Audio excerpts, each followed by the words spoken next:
Top quality और consistent performance के लिए सिर्फ सिल्वर पंप्स। टॉप क्वालिटी और कंसिस्टेंट परफॉर्मेंस के लिए सिर्फ सिल्वर पंप्स, नाम याद रखना। मुख्यमंत्री देवेंद्र फडणवीस यांच्या उपस्थितीत नाशिकमध्ये आज 13 आखाड्याच्या प्रमुख साधू महंतांची बैठक पार पडते आणि तयारी जी आहे ती या ठिकाणी जिल्हाधिकारी कार्यालयात पूर्ण झालेली आहे।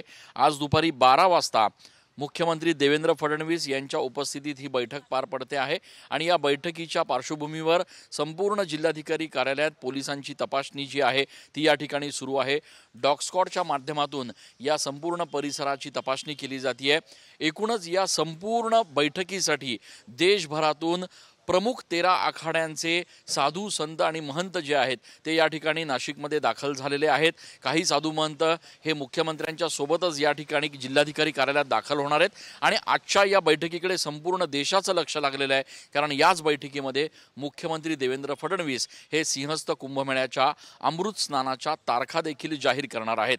कुंभमेळ्याचं नेमकं नियोजन आता कसं असणार आहे, साधू महंत यांच्या प्रशासनाकडनं काय अपेक्षा असणार आहेत याचा सगळ्याचा उहापोह या बैठकीत केला जाणार आहे आणि त्यामुळे आता या बैठकीमध्ये नेमकं काय समोर येतं हे बघणं देखील महत्त्वाचं ठरणार आहे। मात्र प्रशासनाकडून या संपूर्ण बैठकीची तयारी जी आहे ती आता अंतिम टप्प्यात असल्याचं बघायला मिळत आहे।